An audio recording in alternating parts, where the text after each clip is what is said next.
boo xamante ni affaire King dugg na ci rek man il faut que ma sànni si sama grain de sel quoi xam nga donc du coup ce dimanche incha allah rabi def nañ benn morceau boo xamante ni on l'a fait et en exclusivité je pense sénégalais aussi dinañ ko am ce dimanche mu nekk première face to face bi nga xamante ni Modou Lo dina ko am ak Siteu donc leneen li ci topp muy comme on dit tey lii mooy fierté Sénégal et dañuy wax encore une fois nañu xoolaat bu baax a baax ñun ñëpp suñu taxawaay parce que ce genre d'initiative c'est pas évident tey bu amee une équipe Eric Fabre tey di def à chaque fois des activités yi nga xamante ni en retour ñun sénégalais yi ñoo siy gagné en retour ñun jeunesse bi ñoo siy gagné parce que tey bu événement amee dinañ gis ñu géejewaay du jugee xam nga VJ tey ndaxte dina am divertissement bi nga xamante dina am et dinañu permettre ñun aussi étant des artistes ñu am des canaux yoo xam dinañu permettre ñu gën a produire donc encore une fois dama koy wax chapeau di ko wax ni man étant artiste dama koy remercier encore une fois au nom de tous les artistes parce que Sénégal lépp loo def loo xamante ni da nga ko jëmale ci benn artiste rek dis-toi que dafay impacter ci ñëpp et espérons que ni incha allah rabbi du yam fii peut-être y aura d'autres activités yi nga xam ne dina am d'autres artistes yi nga xam ne dinañu am sens produire si tey bu ñuy gis sur le plan du sport les Bou Siteu les Albouri et consorts ñuy am aussi la possibilité di am ak ay combats ak d'autres sportifs yoo xamante ni sont pas des Sénégalais sont des sportifs sur le plan international donc tout ça là pour man aussi c'est des opportunités yi nga xamante ni ñun Sénégal après dañ koy gagner en retour. Donc, mon grand, comme j'ai dit tantôt, mon père, moi personnellement, je te dis encore une fois, ici, à Dakar, au Sénégal. Donc, voilà. Man, maa ngi leen di jaajëfal bu baax tey ñi nga xamante ni ñoom laa fekk fii di jaajëfal aussi mon grand, mon père, mon ami Eric et di wax ni initiative bu noble la. Et pour une première fois aussi ñu am festival bu am envergure bu doy nii ñu war a boole sport pour la santé et la culture comme je dis tey yàlla def ma am chance su war a bokk ci nit ñi nga xamante ni am nañ ci seen part mu war a nekk événement concert show bu mag bi nga xamante ni war na am incha allah ce samedi et du man kese aussi maa fay nekk dinaa fa am aussi mon frère VJ ñëpp xam nañ ko kii le phénomène et voilà Sénégal yëpp aussi di ko bàyyi xel am nañu aussi suñu sœur suñu sister ndaxte moom tamit mi ngi ci biir et pas mal de surprises yoo xamante ni dina ci am tey boo leen di bàyyi xel il y a une semaine de cela maa ngi woon bitim réew mais xam dayoo bu événement bi am moo tax lépp lu ma jàppoon ma bàyyi ko ñëw pour eggali communication bi nga xamante ni des na ci événement bi mais aussi pour liggéey avec mon équipe de faire tout ce qu'il faut pour que au moins incha allah rabbi le samedi bi nga xam ne mooy jour show bi ñu mën a présenter aussi de la qualité mais aussi le dimanche bi nga xamante ni mooy face to face su Modou Lo ak Siteu et man aussi ku ma xam-xam ne nit laa boo xamante ni amateuru làmb laa déjà. Donc voilà yàgg naa dem stade Guédiawaye laa dëkk am nañ foofu ñun Balla Gaye Modou Lo tey nekk roi des arènes Siteu aussi bëgg a nekk roi des arènes donc foofu noonu situation problème King dafay xaw a xew te man. Un ton de fête et d'interactivité où le public pourra même s'essayer au bras de fer, s'essayer au kickboxing, s'essayer au powerlifting, etc. Donc le but c'est vraiment cette interactivité et de faire découvrir des différentes disciplines autres que le foot, le basket et des grandes disciplines que vous connaissez. Le but aussi c'est de valoriser le sport pour la santé bien sûr et d'être également sur un plan festif puisque vous êtes dans un pays aujourd'hui et plus largement un continent où 70% de la population a moins de 25 ans pratiquement. Moi je viens d'un continent qui me représente puisqu'il y a plus de vieux comme moi de plus de 60 ans que de moins de 25 ans et vous êtes sur un continent où il y a beaucoup d'espoir, où il y a beaucoup de possibilités, beaucoup de richesses humaines et matérielles qu'il faut à notre tour pouvoir exploiter pour pouvoir acquérir ce qui vous est cher aujourd'hui, cette souveraineté africaine. Et vous pouvez compter en tous les cas sur moi et mes équipes pour pouvoir vous aider et vous apporter mon expérience dans ce sens-là. Donc on aura également la présence d'un show. Notre ami et vedette et star sénégalaise Ngaka vous en parlera tout à l'heure. Avec un show où vous retrouverez autour de Ngaka Narté, Vigie et King Baba, que vous connaissez maintenant, et qui m'a fait le plaisir et l'honneur d'être présent ici pour vous tous. Et puis, vous aurez le dimanche, nous avons décalé le dimanche, un face-à-face entre Citeux et Modelot, mais qui sera un face-à-face en huis clos, parce que nous avons une mission extrêmement importante qui nous a été donnée par les ministères et la sécurité. C'est d'organiser un face-to-face sur la place du souvenir, ce qui n'a pas eu lieu depuis plus de 10 ans, pour pouvoir mettre et aider la lutte à la démocratiser, à la remettre dans quelque chose de beaucoup plus sécure, de plus noble, afin de porter l'image de la lutte sénégalaise à l'international. Donc nous aurons le dimanche après-midi en huis clos, donc il y aura 400 invités maximum. Vous pourrez suivre tout ça sur Lutte TV, RIC5 TV, donc sur nos chaînes, pour suivre ce face-to-face. C'est très important, où vous découvrir en exclusivité un titre que nous a fait le plaisir de créer Ngaka, qui est assez exceptionnel, on l'a fait un peu écouter, mais vous découvrez tout ça dimanche. Je vais pas m'attarder. Et argent. C'est quelque chose qui est important parce que effectivement, quand on est un sportif et qu'on délivre une prestation pour son public, ou qu'on est un chanteur et qu'on délivre une prestation, il est normal que ces athlètes ou ces chanteurs, correspondant à leur niveau, soient rémunérés par rapport à ça. Mais il est normal également de préserver leur vie privée et de ne pas délivrer les sommes que l'on peut leur donner à chacun d'entre eux. En tous les cas, c'est pas à moi de le faire. Je vais y venir. Mais c'est important. Moi, je respecte chaque chose que je fais et je respecte les gens avec qui je travaille. Donc, je ne pourrais en aucun cas délivrer quoi que ce soit. Maintenant, en ce qui me concerne, ce qui concerne mon groupe et mes investissements, on est aujourd'hui sur un investissement de plus de 200 millions de francs CFA pour le festival, c'est clair. Nous n'avons aucun sponsor parce que on veut respecter l'état d'esprit et justement pas rentrer dans cette histoire d'argent. Je prends mes responsabilités. Je crois dans la jeunesse sénégalaise. Elle a énormément de talent et elle a été pendant trop longtemps gâchée par justement ces histoires d'argent qui n'allaient jamais là où elles devaient aller, c'est-à-dire pour pouvoir aider ces associations et aider ces jeunes, soit à s'exprimer dans leur art, qui est la chanson, le hip-hop, le rap, ou peu importe, ou pour les athlètes. Donc c'est ma responsabilité, mon investissement. Il n'y a aucun face-à-face qui a été acheté, il n'y a pas d'argent entre moi et Djambar, il n'y a pas d'argent qui vient du gouvernement. Nous sommes au service du gouvernement, au service du ministère des Sports, au service du ministère de la Santé, au même titre que ces ministères doivent être au service du peuple. Voilà, et les choses sont très claires. Moi, j'aime les choses transparentes. Je prends mes responsabilités. C'est un investissement pur et dur. Je ne vais pas gagner un centime. J'aurais investi sûrement plus de 200 millions de francs. Et en ce qui concerne les entrées à 2000 francs, vous imaginez bien, si vous faites des calculs très rapidement, on en a beaucoup plus donné que aussi vendu, mais que c'est pas un but financier. C'est un but vraiment de pouvoir construire quelque chose de puissant et qui se construise de manière saine dans le temps. Et on est dans un travail avec toutes les équipes de moyen et long terme, et pas un travail du court terme. Et Beach Wrestling, de Wrestling Beach, je ne sais pas dans quel sens vous le dites, qui est passé pratiquement inaperçu. Et pourtant, il y avait 31 pays où le Sénégal a remporté 10 médailles,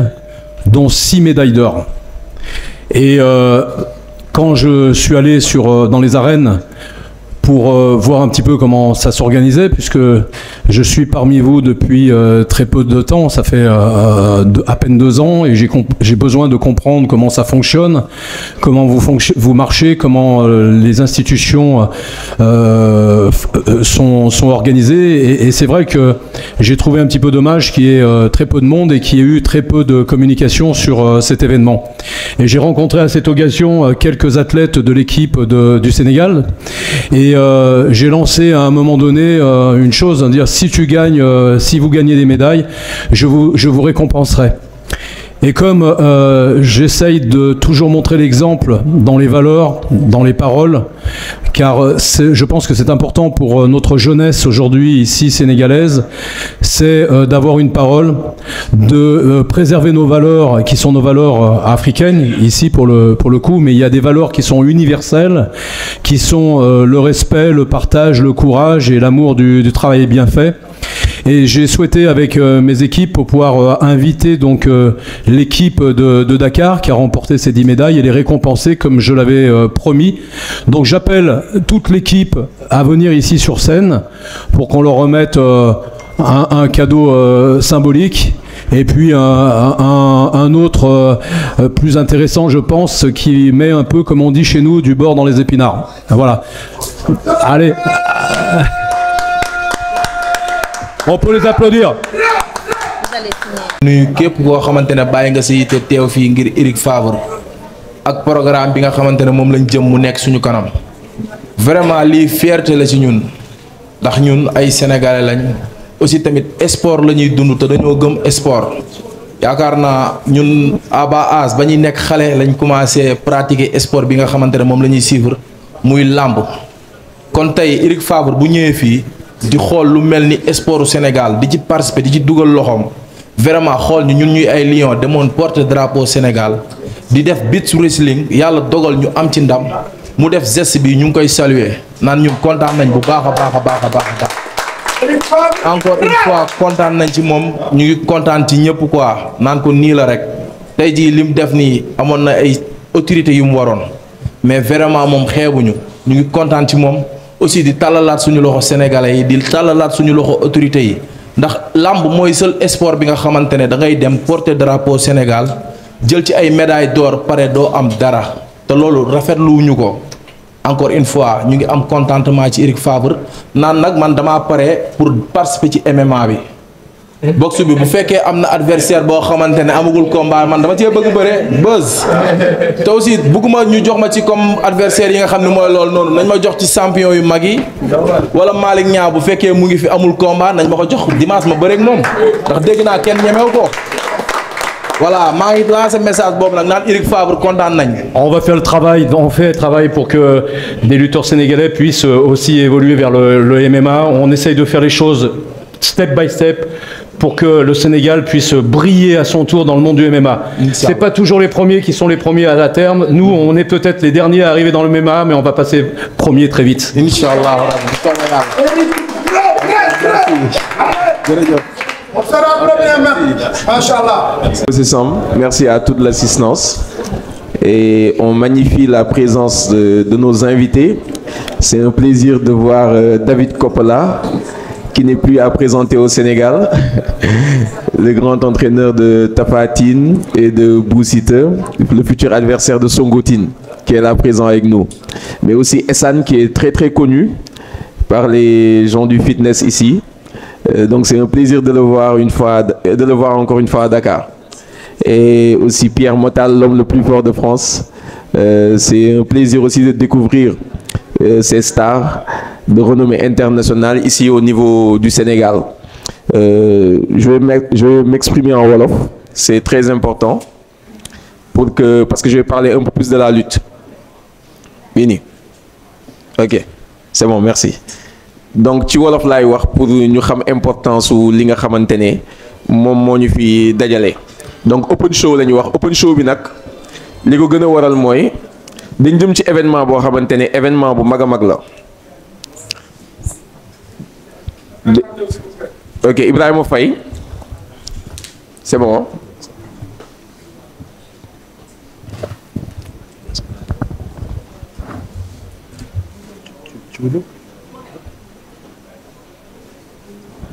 Merci. Donc Ibrahima Faye ñu may woowee Buzz donc directeur général de Buzz Pro ak Eric Faye bi nga xamante ni moom moo jiite Lutte TV ak Eric Favre TV. donc tey ñu fas yéene wax ak yéen ci festival bi mais plus ci aspect lamb bi le face to face bi war a am diggante Modou Lo ak Siteu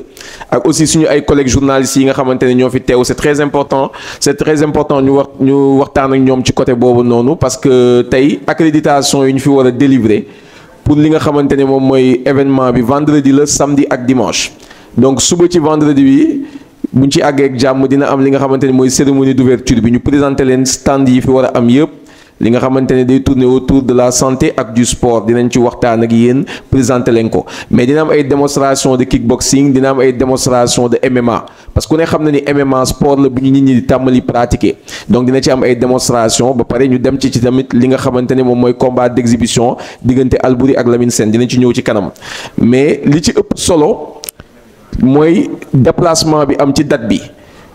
vendredi la ñu prévoiroon le face to face entre Modou Lo ak Siteu ñu bëri ñu ngi poser question lan moo tax ñu décaler ko à dimanche loolu c'est très important parce que xam ngeen ni final kenn du ko def ci ouverture compétition final c'est toujours à la fin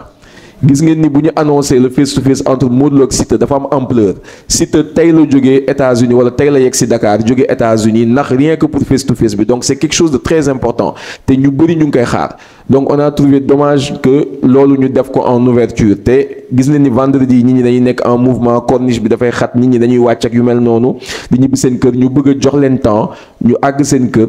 toog dimanche bi nga xamante ne week-end lay doon ñu mun a seetaan tranquillement le face to face donc face to face bi nag Modou Lo ak Siteu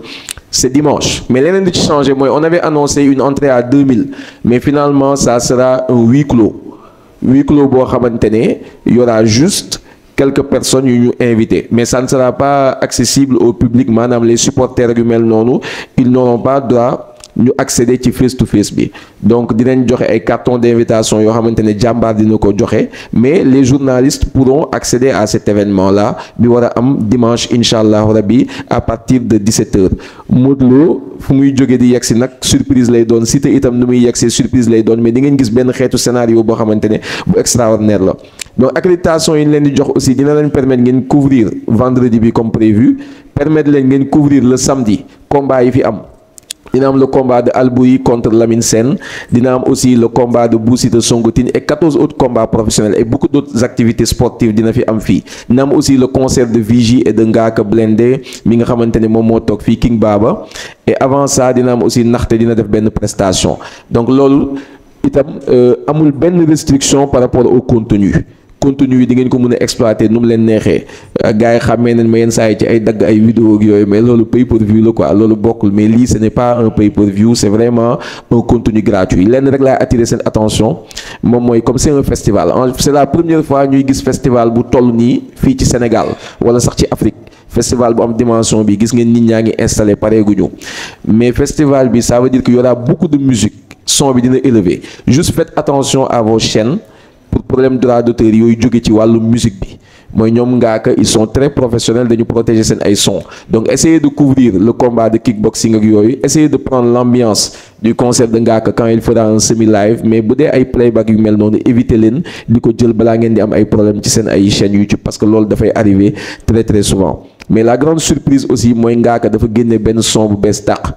keroog bëggul woon ma wax ko sax mais man lu ma yëg mu siw donc génne na benn son bu bees tàq loo xamante ne lu gëj a am la ci wàllum làmb mais son bi mooy son combat royal mais boobu duñ ko am samedi ci guddi moom samedi ci guddi lay def concert mais boobu dimanche lañ koy am bu Modou Lo ak Siteu yegsee fi ñu waree defee face to face bi bu mu tàngee foofu la Ngaaka di dugg si wee di woy son combat royal bi ngeen am nar ko am en exclusivité donc yaakaar naa loolu moom mooy en vrac le programme du festival loolu moo waral déplacement bi ñu jógee vendredi dem dimanche et wan leen ni que aussi les journalistes sont les bienvenus dinañ mën a couvrir nu mu leen neexee du ñu am benn problème